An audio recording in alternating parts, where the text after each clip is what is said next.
നമസ്കാരം.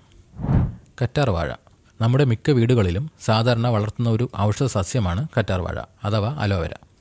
ഇതിൻ്റെ അകത്തുള്ള മാംസളമായ ഭാഗമാണ് ഉപയോഗപ്രദമായിട്ടുള്ളത്. മിക്ക രോഗങ്ങൾക്കുമുള്ള ഒറ്റമൂലി കൂടിയാണ് കറ്റാർ വാഴ. കറ്റാർ വാഴ കൊണ്ടുള്ള കുറച്ച് ഉപയോഗങ്ങൾ നോക്കാം.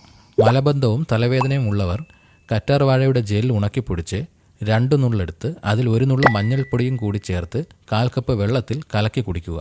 കണ്ണിലുണ്ടാകുന്ന എരിച്ചിലിനും ചുവപ്പിനും കറ്റാർ വാഴ നെടുകെ മുറിച്ച് കണ്ണിനോട് ചേർത്ത് വെച്ച് കെട്ടുന്നത് നല്ലതാണ്. ഇങ്ങനെ 3 ദിവസം ചെയ്താൽ കണ്ണിലെ ചുവപ്പ്, ചൊറിച്ചിൽ എന്നിവ മാറിക്കിട്ടും. ചുമയുള്ളവർക്ക് 2 സ്പൂൺ കറ്റാർ വാഴയുടെ ജെൽ 1/2 സ്പൂൺ നെയ്യിൽ വറുത്ത് പഞ്ചസാര ചേർത്ത് ദിവസം 3 നേരം കഴിക്കുക.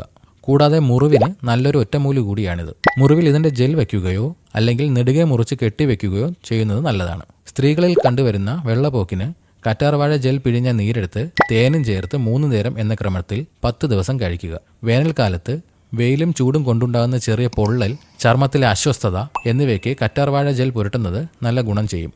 കൂടാതെ ചർമ്മം വരണ്ടു പോകുന്നത് തടയുകയും ചെയ്യും. മുടിയിലും തലയിലെ ചർമ്മത്തിലും ഇതിൻ്റെ ജെൽ പുരട്ടുന്നത് തലയിലെ ചൊറിച്ചിൽ മാറ്റി മുടിക്ക് ഈർപ്പം ലഭിക്കുന്നതിനും മുടി കൊഴിച്ചിൽ മാറ്റുന്നതിനും നല്ലതാണ്.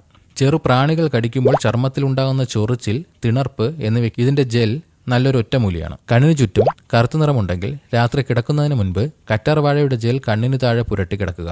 രാവിലെ കഴുകി കളയുക. ഇത് പതിവാക്കിയാൽ കുറച്ച് ദിവസങ്ങൾ കൊണ്ട് തന്നെ മാറ്റം അറിയാൻ കഴിയും. മാത്രമല്ല, മുഖത്ത് മുഴുവനായി പുരട്ടുന്നത് ചർമ്മത്തിലെ സുഷരത്തിലെ ജലാംശം നിലനിർത്തി ചർമ്മത്തിന് തിളക്കം ലഭിക്കുകയും ചെയ്യും. ഷേവിങ്ങിന് ശേഷം ചർമ്മത്തിൽ അനുഭവപ്പെടുന്ന അസ്വസ്ഥതകൾക്ക് കറ്റാർ വാഴയുടെ ജെൽ ഒരു ആഫ്റ്റർ ഷേവായി ഉപയോഗിക്കാവുന്നതാണ്. ഇങ്ങനെ ഉപയോഗിക്കുമ്പോൾ ഷേവ് ചെയ്യുമ്പോൾ ഉണ്ടാകുന്ന ചെറിയ പോറലുകൾ പെട്ടെന്ന് ഉണങ്ങുന്നതിനും ചൊറിച്ചിലുണ്ടെങ്കിൽ മാറുന്നതിനും സഹായിക്കും. ഇതുപോലെയുള്ള ഹെൽത്ത് ടിപ്സിനായി ഈ ചാനൽ ഇപ്പോൾ തന്നെ സബ്സ്ക്രൈബ് ചെയ്യുക.